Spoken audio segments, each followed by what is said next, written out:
4. 질그릇과 수정. 시간은 하루하루 잘도 흘러갔다. 에스메랄다는 차츰 마음의 안정을 되찾아가고 있었다. 극도의 고통은 극도의 기쁨과 마찬가지여서 강렬한 만큼 그리 오래 지속되지 않는 법이다. 인간의 마음은 사랑이라는 극단적인 감정에 영원히 머물 수는 없다. 집시 처녀도 잠깐 동안 매우 고통스러운 경험을 겪었기 때문인지 그 충격에서는 벗어났으며 작은 일에 깜짝깜짝 놀라는 정도로 호전되고 있었다. 이제 신변이 안전히 확보되었다는 판단이 들자 희망도 살아나고 있었다.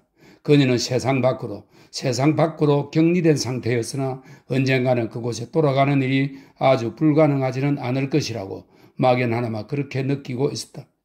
그녀는 자신이 자기 무덤의 열쇠를 쥐인 채 죽은 사람 같다고 생각했다. 오랫동안 자기에게서 떠나지 않던 무서운 그림자들이 하나둘 사라져가는 것을 느꼈다. 생각조차 하기 싫은 피에라 토르트리도, 자크 사르몰리도 머릿속에서 지워져가고 있었다. 그 부주교의 모습조차도.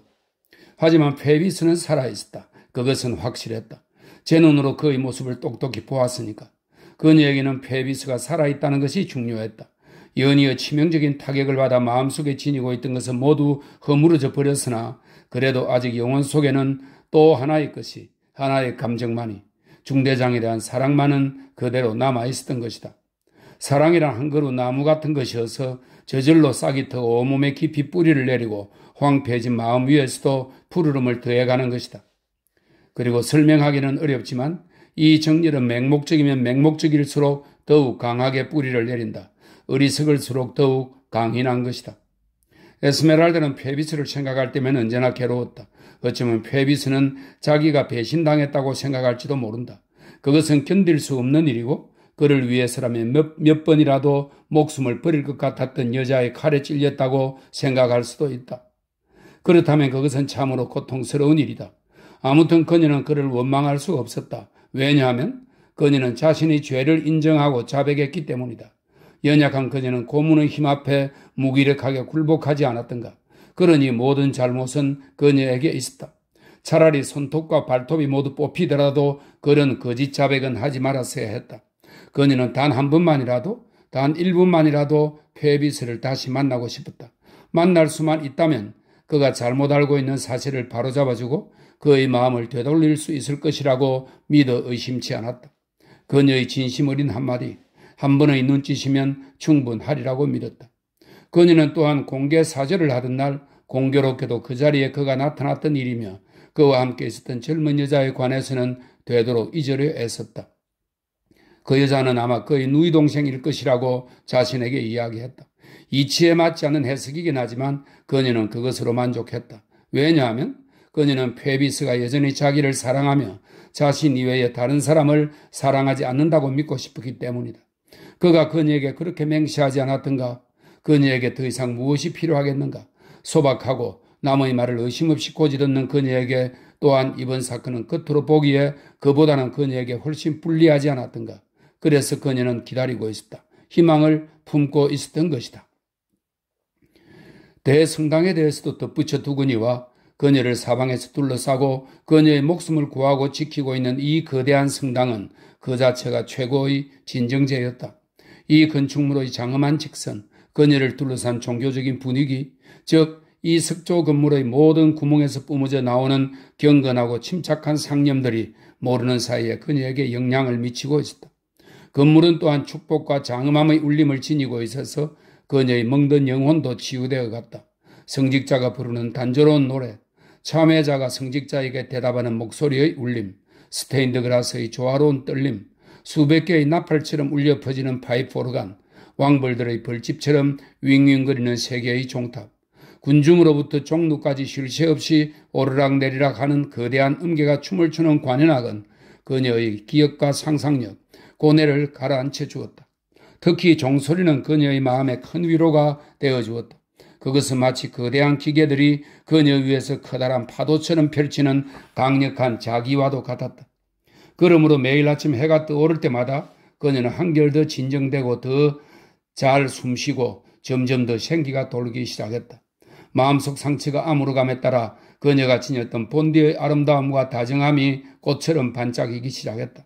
그러나 그것은 예전의 그것에 비하면 한층 더 차분하고 고요한 아름다움이었다. 과거의 성격도 되찾았다. 명랑쾌활하고 입술을 삐죽거리는 특징도, 염소에 대한 사랑도, 노래를 흥얼거리기 좋아하는 취미는 물론 수줍어하는 태도도 모두 되살아났다. 그녀는 근처의 다락방에 사는 누군가가 채광창으로 자신을 들여다보는 것은 아닐까 걱정스러워 아침이면 제 방 한구석에서 옷을 입는 것까지도 신경 쓰게 되었다. 페비스를 그리워하다가도 그녀는 문득문득 카지모도 생각도 했다. 그것은 살아있는 사람들과 그녀 사이에 남아있는 유일한 끈이자 유일한 관계이며 단 하나의 교섭이었다. 불행한 처녀. 그녀는 어쩌면 카지모도보다도 더 멀리 세상 밖으로 격리되어 있었던 것이다. 그녀는 우연한 기회에 알게 된 이 친구를 어떻게 받아들여야 할지 아직 모르고 있었다. 때때로 그와 마주쳤을 때 눈을 감아버리는 것은 감사하는 마음이 없어서가 아닐까 하고 스스로 뉘우치곤 했으나 도무지 그 가엾은 종지기에게는 더 이상 익숙해질 수가 없을 것 같았다. 그는 너무나 추악한 모습이었기 때문이다. 그녀는 카지모도에게서 받은 호루라기를 그냥 바닥에 팽개쳐 두고 있었다. 그날 이후 카지모도는 며칠 동안 그녀에게 먹을 것을 주기 위해 이따금 모습을 드러내곤 했다. 그가 음식 바구니와 물병을 가져다 줄 때면 그녀는 그에게서 고개를 돌리지 않으려고 무지내를 써보았지만 그는 그런 태도를 조금이라도 보이면 어느새 알아차리고는 쓸쓸하게 돌아가는 것이었다. 한 번은 그녀가 염소 잘리의 머리를 쓰다듬고 있을 때 그가 갑자기 찾아온 적이 있었다. 그는 염소와 그녀의 모습을 물끄러미 바라보며 잠깐 무슨 생각에 잠긴 듯 서 있더니 그 무겁고 흉측한 머리를 가로저며 말했다. 나의 불행은 인간을 닮았다는 데 있었군요. 차라리 내가 저 염소처럼 짐승이었더라면 얼마나 좋았을까요? 이 말에 그녀는 깜짝 놀라 그를 올려다 보았다. 그는 그녀의 눈빛을 보고 이렇게 대답했다. 왜 그렇게 보는지 잘 알아요. 그러고는 얼른 그곳을 떠나버렸다. 한 번은 그가 방문 앞에 나타났다. 그는 안으로는 절대로 들어오지 않았다. 마침 에스메랄다는 그때 스페인의 옛 민요를 부르고 있었는데 그녀는 그 노래 가사의 뜻은 모르지만 아주 어릴 적 집시 여자들이 자장가 삼아 불러주던 것이어서 기억하고 있었다. 노래에 빠져 한창 흥얼거리던 그녀는 느닷없이 나타난 카지모도의 얼굴을 보고는 자신도 모르게 깜짝 놀라 노래를 멈추고 말았다. 역시 당황한 종지기는 갑자기 문가에 무릎을 꿇어앉으며 그 투박하고 흉한 두 손을 모아쥐었다. 오, 제발 부탁이에요. 그 노래를 멈추지 말아줘요. 나를 쫓아내지 말아요. 그는 고통스러운 듯 애원했다. 그녀는 그를 슬프게 하고 싶지 않았으므로 덜덜 떨면서도 노래를 계속했다. 노래를 할수록 그녀는 마음속에서 두려움이 사라져가는 것을 느꼈고 어느새 그녀는 자신이 부르는 우울하고 단조로운 노랫가락에 몸을 맡기게 되었다. 그녀의 노래를 듣는 그 역시 마치 기도하듯 여전히 무릎을 꿇고 두 손을 맞잡은 채 숨도 쉬지 않는 것처럼 온몸의 신경을 집중하여 집시 처녀의 타는 듯한 눈동자를 가만히 응시하고 있었다. 그는 그녀의 눈 속에서 그 노래를 듣고 있는 것 같았다. 또 어느 땐가는 망설이듯 잔뜩 겁먹은 모습으로 그녀에게 다가와 힘들여 이렇게 말했다. 저기 내 말 좀 들어봐요. 잠깐 할 말이 있어요. 그녀는 손짓으로 듣겠다는 신용을 했다. 그러나 그는 한숨을 내쉬고는 입술을 움쭉거리며 무슨 말을 하려다가 도로 입을 다물고는 그녀를 바라보며 안 되겠다는 듯 고개를 저었다. 그러고는 어리둥절해진 집시 처녀를 뒤로 한 채 투박한 손을 이마에 짚으며 그냥 돌아가 버렸다. 벽에 새겨진 기괴한 인물들 가운데 그가 특히 좋아하는 인물이 있었는데 그는 가끔 그것과 더불어 우정어린 어떤 교감을 나누는 것처럼 보일 때가 있었다. 언젠가 그녀는 그가 벽의 인물을 향해 이렇게 말하는 것을 들었다. 아, 나도 너처럼 돌로 되어 있었더라면 얼마나 좋았을까. 마침내 어느 날 아침 에스메랄다는 지붕 끝까지 걸어나가 생장 드롱 성당의 뾰족한 지붕 너머로 광장을 내려다보았다. 카지모도는 그녀의 뒤쪽에 있었다. 그녀가 자기 얼굴을 보고 불쾌하지 않도록 일부러 뒤쪽에 있었던 것이다. 그때 갑자기 집시 처녀가 진저리를 쳤다. 눈물과 기쁨의 빛이 그녀의 눈 속에서 한꺼번에 반짝거렸다. 그녀는 지붕 가장자리에 무릎을 꿇고 앉아 고통스러운 듯 광장 쪽으로 팔을 뻗으며 소리쳤다. 페비스, 어서 와요. 여기에요. 제발 이리로 와주세요. 그 목소리하며 얼굴, 몸집뿐 아니라 몸 전체가 멀리 수평선 위에서 햇빛 속을 지나는 행복한 사람들이 타고 가는 유람선에 조난의 신호를 보내는 난파당하여 홀로 남은 사람 같은 비통한 표정을 담고 있었다. 카지모도가 광장을 그어보니 타오르는 그리움에 사무친 집시 처녀가 애타게 부르는 상대가 보였다. 그것은 젊은 장교였다. 갑옷과 투구로 무장하고 중대장의 제복을 입은 미남 기사가 광장 저쪽에서 말을 달리면서 발코니에서 미소 짓는 아름다운 아가씨에게 깃털 장식을 흔들어 인사하고 있었다. 그런데 그를 애타게 부르는 가련한 처녀의 목소리는 그에게 닿지 못했다. 그는 너무도 멀리 있었던 것이다. 그러나 이 가엾은 귀머거리 사내는 그 소리를 들을 수 있었다. 긴 한숨이 그의 가슴에서 물결을 쳤고 그는 고개를 돌려버렸다. 그의 심장은 삼켜버린 수많은 눈물로 부풀어 올라 있었다. 그는 잔뜩 움켜진 두 주먹을 부르르 떨어 머리카락을 쥐어뜯었다. 주먹을 내렸을 때 두 손에는 붉은 머리털이 한 움큼 쥐어 있었다. 집시 처녀는 그런 그에게는 요만큼도 신경 쓰지 않았다. 그는 이를 갈며 중얼거렸다. 제기랄, 저렇게 생겨 먹어야 된다 말이지. 겉보기에 미남이기만 하면 그러면 다야. 그러는 동안에도 에스메랄다는 여전히 무릎을 꿇은 채 몹시 흥분하여 소리치고 있었다. 어쩜 좋아? 그분이 말에서 내리셨어. 저 집으로 들어가시려고 하네. 페비스, 내 소리가 안 들리나 봐, 페비스. 저 여자 내가 여기서 이렇게 소리치고 있는데 내 님과 이야기를 나누다니 참 고약한 여자로군. 페비스, 여기에요, 페비스. 카지모도는 그녀를 조용히 바라보았다. 무언극으로 보이는 그녀의 행동을 그는 모두 이해했던 것이다. 가련한 종직이의 눈에는 눈물이 가득 차 있었으나 한 방울도 흘러내리지는 않았다. 갑자기 그는 그녀의 옷깃을 부드럽게 잡아당겼다. 그녀가 돌아보았다. 그는 침착한 표정을 되찾았고 그녀에게 이렇게 말했다. 저 사람을 데려올까요? 그녀는 기쁨의 환호성을 질렀다. 정말이에요? 빨리 가요, 뛰어요. 어서 가서 저 중대장을 데려와요. 고마워요, 그녀는 그의 무릎에 매달렸다. 그는 몹시 괴로웠지만 고개를 끄덕일 수밖에 없었다. 당장 가서 데려올게요. 그는 힘없는 소리로 대답했다. 그는 이내 돌아서서 흐느끼면서 한달음에 계단을 뛰어내려가기 시작했다. 그가 광장에 도착했을 때 공들놀이의 저택 앞에는 문 앞에 묶어놓은 훌륭한 말 한 마리가 있을 뿐 아무것도 보이지 않았다. 중대장은 집 안으로 들어간 뒤였다.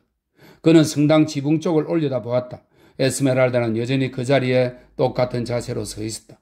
그는 그녀를 향해 고개를 흔들어 참담한 신호를 보인 뒤 그곳에서 중대장이 나오기를 기다리기로 마음먹고 공들놀이의 저택 현관 앞에 기대어 섰다. 그날 공들놀이의 저택에서는 결혼식 전에 베푸는 잔치가 있었다. 그 집 안으로 수많은 사람들이 들어갔으나 나오는 사람은 한 사람도 없었다.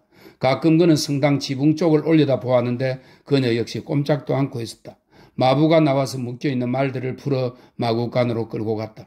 그날 하루는 그렇게 저물었다. 카지모도는 현관 앞에 기대선 채로, 에스메랄다는 성당 지붕에 선 채로, 그리고 페비스는 아무도 플레르드 리스의 발치에 기대 앉은 채로. 이었고 밤이 되었다. 달도 없는 칠흑 같은 밤이었다.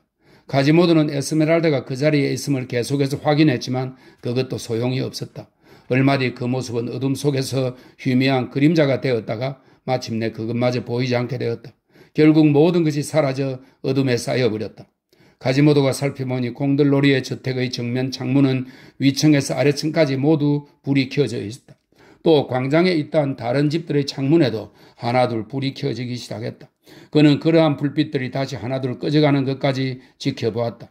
밤이 이슥해지도록 그곳에 서 있었던 것이다. 그러나 중대장은 나오지 않았다.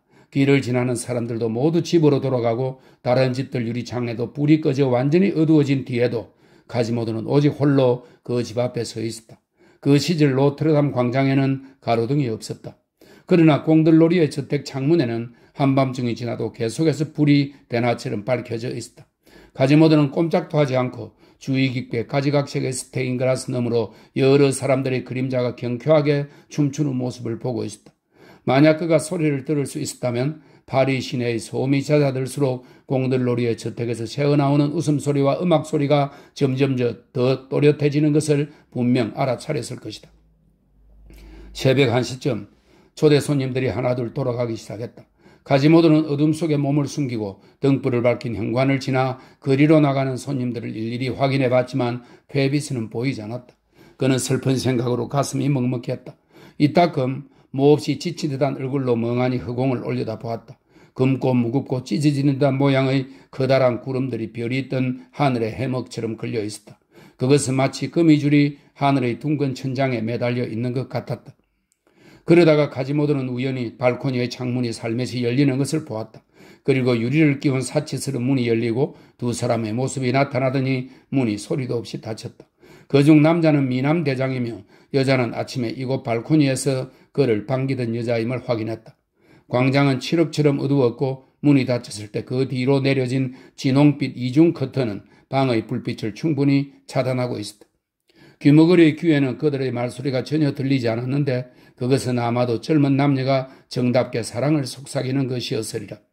아가씨는 장교가 팔로 자신의 허리를 감싸는 것을 허락한 듯 했으나 키스는 부드럽게 거절하고 있었다. 가지모도는 그들 바로 아래에서 그 광경을 지켜보고 있었는데 그것은 사람들에게 보이기 위해 꾸민 행동이 아니어서인지 더욱 운치가 있었다. 그는 이 행복을, 이 아름다움을 고통스러운 마음으로 보고 있었다. 요컨대 이 가련한 사나이에게도 서정적인 면이 있었으니 그의 등이 아무리 고약하게 휘어있다 해도 그것은 분명히 떨리고 있었던 것이다. 그는 하느님이 자기에게 맡긴 비참한 소임을 생각했다. 여자도 사랑도 육체적 향락도 모두 눈 아래로 지나갈 뿐 자신은 그저 남들의 행복을 언제까지나 지켜보는 수밖에 없는 신시라는 생각에 몹시 심란했다. 그러나 이 광경을 보고 가장 가슴 아프고 원통하고 분노를 자아낸 것은 바로 집시 처녀가 이 모습을 본다면 얼마나 괴로울지를 생각할 때였다. 그러나 그날 밤은 매우 어두웠고 에스메랄다가 여전히 지붕 위 그 자리에 있다고 하더라도 발코니 바로 아래에 있는 자신만이 발코니의 연인을 알아볼 수 있을 정도로 그녀가 있는 곳과는 멀리 떨어져 있다는 것이 그나마 위로가 되었다. 그러는 동안에도 연인의 속삭임은 점점 뜨거워졌다. 아가씨는 중대장에게 더 이상 자신에게 아무것도 요구하지 말아달라고 줄곧 애원하는 모양이었다. 모든 것이 불분명한 어둠에 휩싸여 있음에도 가지모도는 두 손을 맞잡은 아가씨의 고운 손과 눈물을 머금고 미소를 지은 채 하늘의 별을 우러러보는 눈길, 그리고 그런 그녀를 뜨거운 눈길로 주시하는 중대장의 모습은 충분히 알아볼 수 있었다. 그것은 다행히도 아가씨가 더 이상 젊은 장교의 의지를 거부하지 않았기 때문이었는데 그때 갑자기 발코니 문이 열리고 노 부인이 나타났다. 아가씨는 몹시 당황한 것 같았고 장교는 실망한 기색이 보이는 듯 했으며 이내 세 사람 모두 방 안으로 사라졌다. 그로부터 얼마 뒤 말 한 마리가 대문간에서 땅을 차기 시작하고 망토를 입은 멋진 장교가 밤의 어둠 속으로 가지모도 앞을 빠르게 지나갔다. 종직이는 그가 길 모퉁이를 돌아갈 때까지 그대로 있다가 이었고 날쌘 원숭이처럼 그 뒤를 쫓아 냅다 뛰기 시작했다. 여보시오 중대장님, 그가 어둠 속에서 외쳤다. 중대장은 멈추어 섰다. 뭐냐 이 밤중에 괘씸한 놈. 페비스는 갑작스런 외침에 놀라며 자신을 향해 달려오는 허리와 배를 요동쳐가며 뛰어오는 낯선 그림자를 보고 소리쳤다. 그렇게 말하는 사이 가지모도는 그를 따라잡아 앞에 와 서서는 말 고삐를 잡으며 말했다. 중대장님, 죄송하지만 저와 함께 가주십시오. 중대장님을 기다리는 사람이 있습니다. 뭐라고? 아니, 넌 언젠가 본 적이 있는데 머리털이 늘 푸석푸석한 그 괴물 딱지로구나. 고삐를 놔라. 무슨 짓이냐 이 밤중에. 중대장님, 그 사람이 누군지 알고 싶지 않으신지요? 가지모도가 말했다. 고삐 놓고 당장 꺼지지 못해? 내 말머리에 매달려서 무슨 소장이냐? 혹시 말을 교수대로 착각한 것 아니냐? 페비스는 초조한 듯 소리쳤다. 가지모도는 말 고삐를 놓기는커녕 말머리를 돌리려 했다. 그로서는 페비스가 거부하는 것을 이해할 수 없었으므로 다급하게 말했다.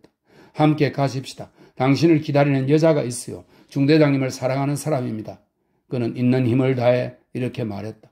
별 미친놈 다 보겠군. 나한테 반한 여자들한테 내가 일일이 찾아다니라는 말이냐? 말로만 그러는지 내가 어떻게 알아?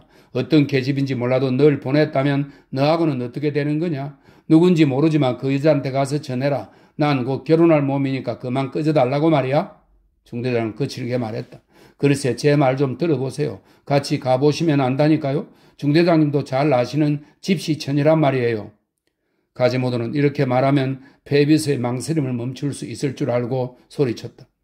이 말은 실제로 페비스에게 적잖은 충격을 주었다. 그러나 그것은 귀머거리 가지모도가 기대했던 대로 그의 마음을 움직이지는 못했다. 여러분도 알다시피 이 장교는 가지모도가 샤르몰리의 손에서 죄수 처녀를 구하기 직전에 폴레르드 리스의 집으로 들어갔고 그 뒤로 그 저택을 방문할 때마다 집시 처녀 이야기를 입 밖에 내지 않으려고 매우 조심하고 있었다. 그 여자에 대한 기억은 아무래도 그에게는 고통스러운 것이었으며 볼레르드 리스로스도 그 여자가 살아있다는 말은 일부러 하지 않았던 것이다. 그러니 페비스로스는 안타깝지만 그 시밀라르는 죽었으며 그것도 이미 한두 달 전의 일이라고 단단히 믿고 있었다. 또한 조금 전부터 중대장은 이 칠흑 같은 어둠 속에서 이 세상의 것이라고는 믿기 어려운 흉측한 사나이를 만난 것이며 마치 무덤에서 나온 듯한 이상한 심부름꾼의 난데없는 소리에 대해 생각하고 있었다. 자정이 넘은 시각이었고 그에게 다가와 말을 걸던 수도사 귀신과 만났던 날처럼 거리는 어둠과 적막에 휩싸여 지나는 사람도 없었고 마을마저도 카지모도를 보며 숨을 헐떡이고 있었던 것이다. 집시 계집이라고 했나? 그렇게 되묻는 그의 등줄기로 서늘한 바람이 지나갔다. 그래, 그럼 넌 저승에서 온 게로구나? 이렇게 외치며 그는 허리춤의 당금에 손을 올렸다. 자, 이쪽입니다. 어서요. 카지모도는 말을 끌고 가려 하면서 이렇게 말했다.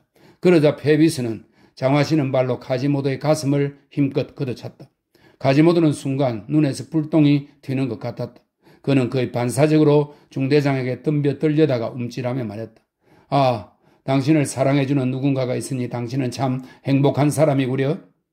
카지모도는 누군가라는 단어에 힘을 주어 말했다. 그리고 잡고 있던 말고삐를 놓으며 말했다. 자, 어서 어디론지 가버리시오.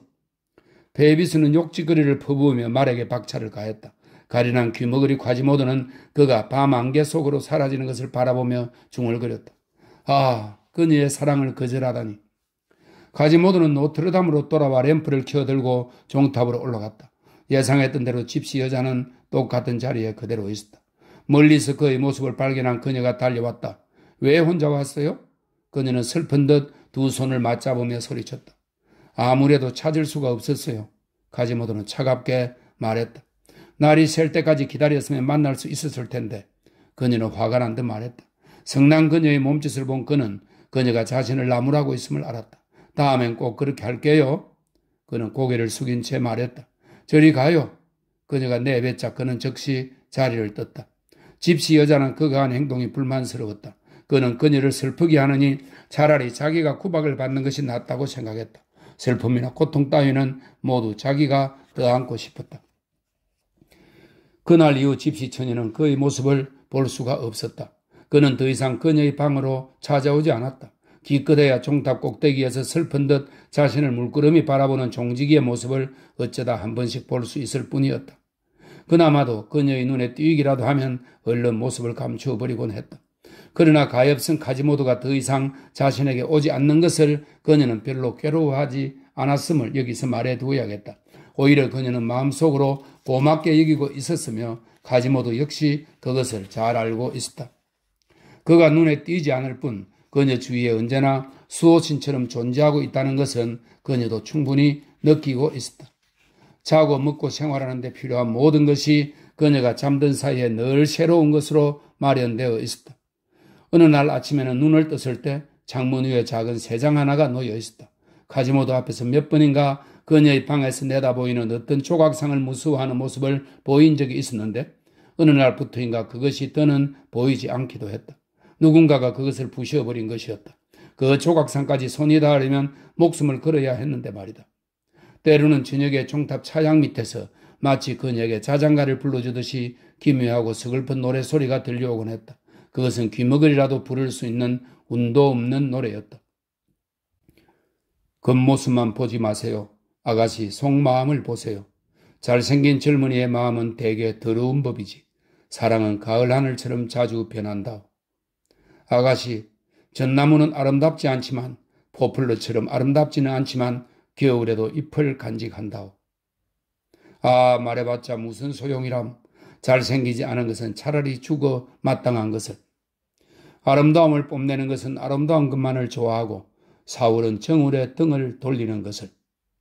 옥처럼 아름답기만 하다면 아름다움은 능히 이루지 못할 것이 없으며 아름다움은 쪼개져선 존재하지 않는 유일한 것. 까마귀는 낮에만 하늘을 날고 올빼미는 밤에만 하늘을 날지만 백조는 밤이나 낮이나 날아다닌답니다. 어느 날 아침 에스메랄다가 눈을 떠보니 창문 위에 꽃이 가득 꽂힌 꽃병 2개가 나란히 놓여 있었다. 하나는 아름답고 반짝이는 수정 꽃병이었으나 거미가 있어서 물이 새어버려 꽃이 시들어 있었다. 다른 하나의 꽃병은 투박하고 어디서나 볼 수 있는 흔한 질그릇이었는데 물이 잘 채워져 있고 꽃들도 싱싱했다. 일부러 그렇게 한 것인지는 알 수 없었지만 그녀는 시든 꽃들을 온종일 가슴에 안고 있었다. 그날은 종탑에서 나던 노래소리가 내내 들려오지 않았다. 그녀는 그런 것에 그다지 개의치 않고 며칠 동안 잘리의 머리를 쓰다듬거나 공들놀이의 저택의 문 쪽을 뚫어져라 쳐다보거나 페비스에 대해 나지막은 목소리로 뭐라고 중얼거리기도 하고 방 부스러기들을 새들에게 던져주기도 하면서 하루하루를 보냈다. 어느덧 그녀는 카지모도를 아예 볼 수도 들을 수도 없게 되었다. 가엾은 종지기는 이곳 대성당에서 아예 자취를 감춰버린 것만 같았다. 그러나 어느 날 밤 잠을 이루지 못하고 멋진 중대장을 그리워하고 있을 때 방문 근처에서 가느다란 숨소리가 들려왔다. 그녀가 깜짝 놀라 내다보니 달빛에 어슴푸레하게 수상한 덩어리 하나가 방문 앞에 가로 누워있는 것이 보였다. 카지모도가 돌 위에 잠들어 있었던 것이다. 5. 포르트루즈의 열쇠. 그 사이 부주교는 집시 처녀가 어떻게 기적적으로 구출되었는지 세간의 소문을 듣고 알게 되었다. 그 사실을 알았을 때의 느낌은 그 자신도 뭐라 표현할 수 없었다. 그는 에스메랄다가 분명히 죽었다고 생각하고는 마음을 정리했다. 그리고 완전히 마음을 놓고 있었다. 그는 인간으로서 느낄 수 있는 고통의 바닥, 그 밑바닥까지 맛보았다. 인간의 마음이란 설명입니다. 클로드 신부는 이 문제에 대해 깊이 생각하고 있었는데 인간의 마음이란 어느 정도 이상 절망은 담지 못하는 법이다. 물을 가득 빨아들인 스펀지는 그 위로 바닷물이 쏟아져도 더 이상 빨아들이지 못하는 법이다. 그런데 에스메랄다가 죽음으로써 마음이라는 해면은 스펀지는 물을 잔뜩 빨아들여버렸다. 그래서 클로드 신부로서는 이 세상에서의 모든 일이 다 끝나버린 것이었다.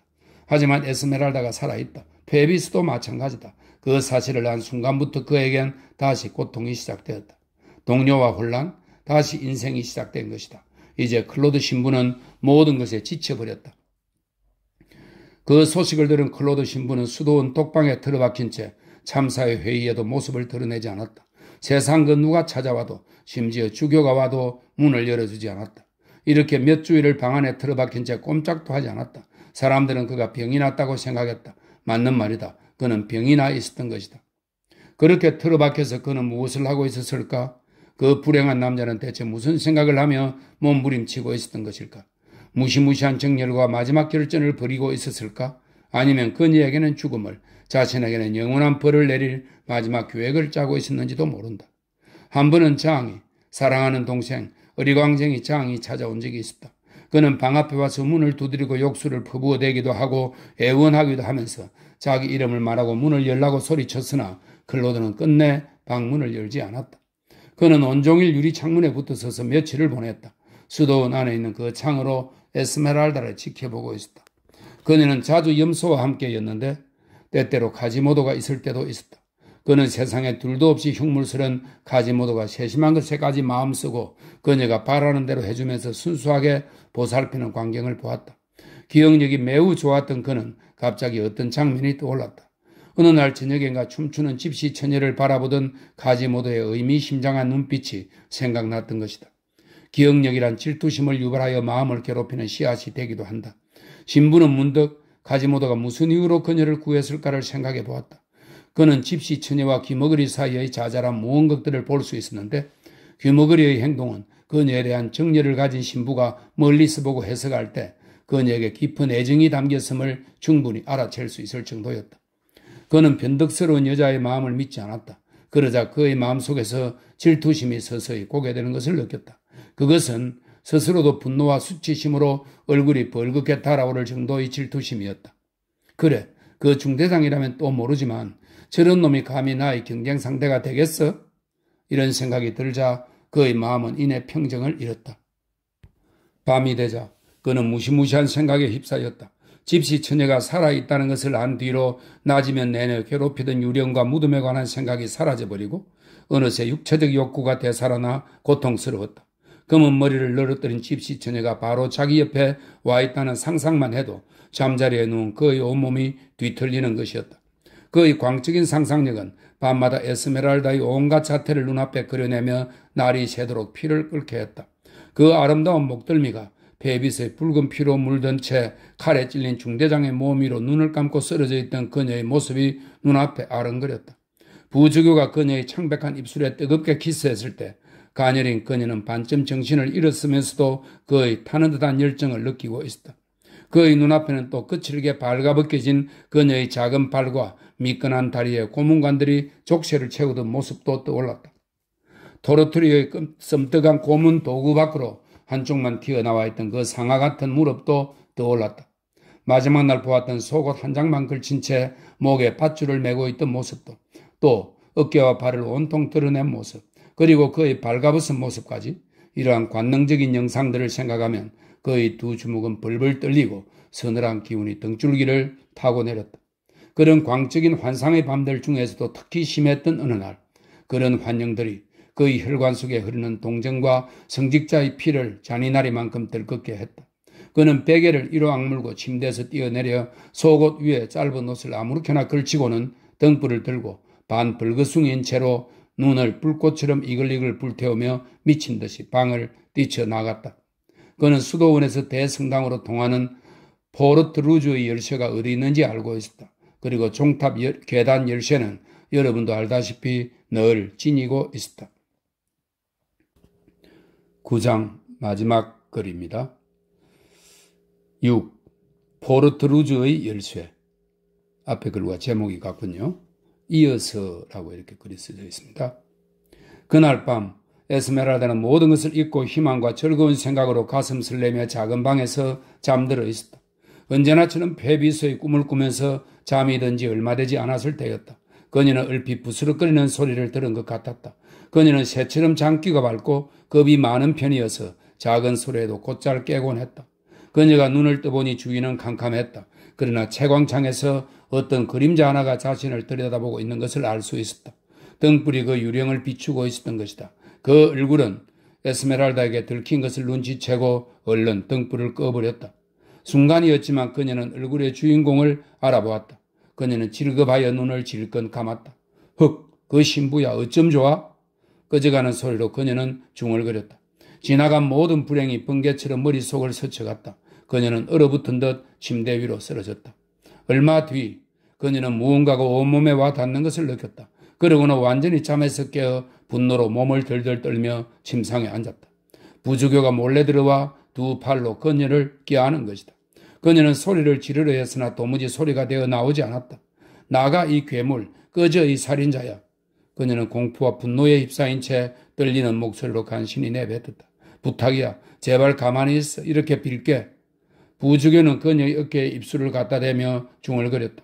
그녀는 두 손으로 그의 대머리에 남아있는 머리털을 움켜잡고 마치 물어 떠들이는 듯 필사적으로 그의 입술을 물리치려 애썼다. 제발 날 좀 살려줘. 가엾게도 부주교는 이 말만 되풀이했다. 내가 널 얼마나 사랑하는지 알아줘. 내 사랑은 타는 불 같아. 녹은 납 같고 수천을 헤아리는 비수가 내 가슴을 찌르고 있어. 그는 인간의 힘이라는 생각이 들지 않을 정도의 엄청난 힘으로 그녀의 두 팔을 움켜잡았다. 그녀는 죽을 힘을 다해 악을 썼다. 이건 놔. 놓지 않으면 너 얼굴에 침을 뱉어버리겠어? 그는 그녀를 잡은 손을 놓으며 말했다. 나를 비겁한 놈이라고 욕해도 좋고 때려도 좋고 지옥에 떨어지라고 악담을 해도 좋고 뭐든지 하고 싶은 대로 해. 하지만 제발 나를 사랑해달라고. 이 말에 그녀는 화난 어린아이처럼 그를 마구 때렸다. 아름다운 손에 힘을 주어 그의 얼굴을 세게 후려쳤다. 당장 꺼져 이 악마.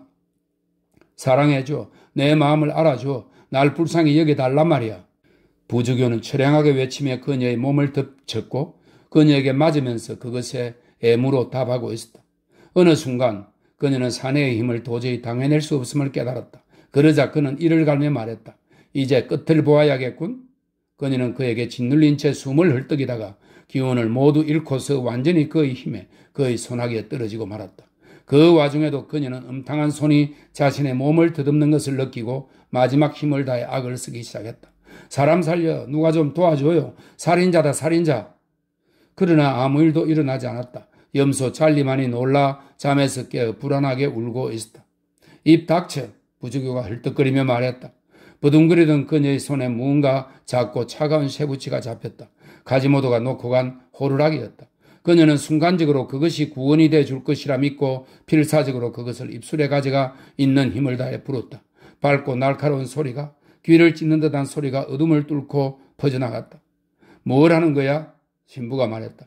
그와 동시에 그는 자신의 몸이 어떤 힘센 팔에 의해 안아 올려지는 것을 느꼈다. 방 안이 어두워서 누군지 분간할 수는 없었으나 분노로 이를 빠드득 갈고 있는 소리가 또렷이 들렸으며 어두움 속에서도 새어드는 빛이 있었으므로 희미하나마 머리 위에서 넓적한 칼날이 번쩍이는 것이 보였다. 신부는 가지모도를 본 것 같았다. 그리고 가지모도 이외의 다른 사람일 수도 없다고 생각했다. 그러고 보니 방으로 들어올 때 문 앞쪽에 가로막듯이 무슨 구름이 같은 것이 발에 걸리던 것이 생각났다. 그러나 새로 들어온 사람이 아무 말도 하지 않으니 그는 어떻게 해야 할지 알 수가 없었다. 그는 칼을 쥐고 있는 팔에 달려들면서 외쳤다. 가지모도. 그는 이런 절박한 순간에 가지모도가 귀머거리라는 사실을 까마득히 잊고 있었던 것이다. 눈 깜짝할 사이에 부주교는 바닥으로 내동댕이 쳐졌고 곧장 납처럼 무거운 무릎이 그의 가슴을 내리누르는 것을 느꼈다.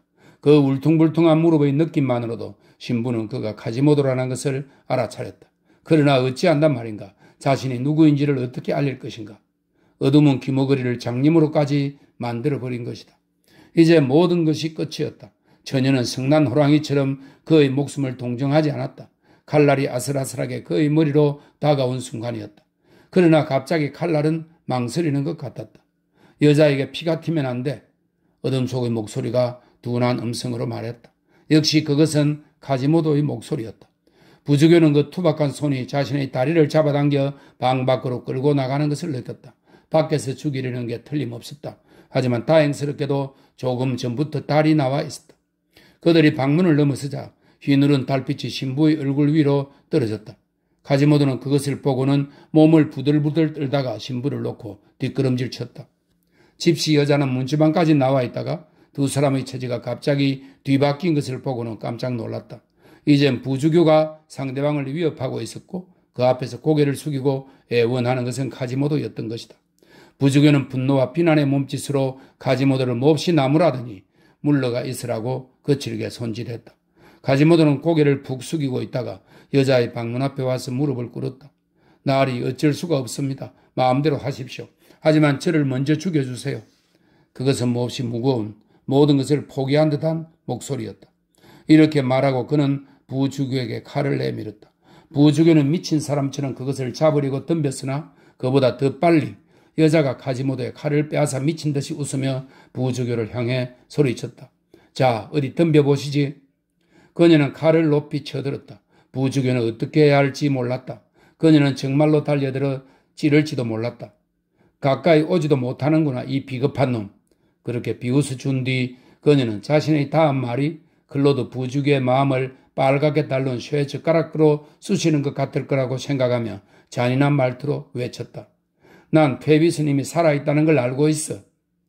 그러자 부주교는 가지모도를 발로 걷어차 바닥에 쓰러뜨린 뒤 분노로 몸을 떨면서 제단의 둥근 천장 아래로 사라져버렸다. 신부가 사라지자 가지모도는 조금 전 집시 처녀를 구한 그 호루라기를 바닥에 주워 그녀에게 건네며 말했다. 녹이 슬었네요. 그러고는 말없이 어두움 속으로 사라졌다. 갑작스럽게 일어난 상황에서 필사적으로 저항하다 겨우 한숨을 돌리게 되자 그녀는 완전히 녹초가 되어 쓰러져서 흐느끼기 시작했다. 그녀의 앞날에 또다시 어두운 먹구름이 들이우기 시작한 것이다. 한편 부주교는 어둠 속에서 더듬더듬 자기 방으로 돌아갔다. 이제는 그야말로 끝장이었다. 클로드 신부는 가지모도를 질투하고 있었던 것이다. 그는 깊은 생각에 잠긴 표정으로 그 불길한 말을 되풀이하기 시작했다. 아무에게도 그녀를 주지 않겠어.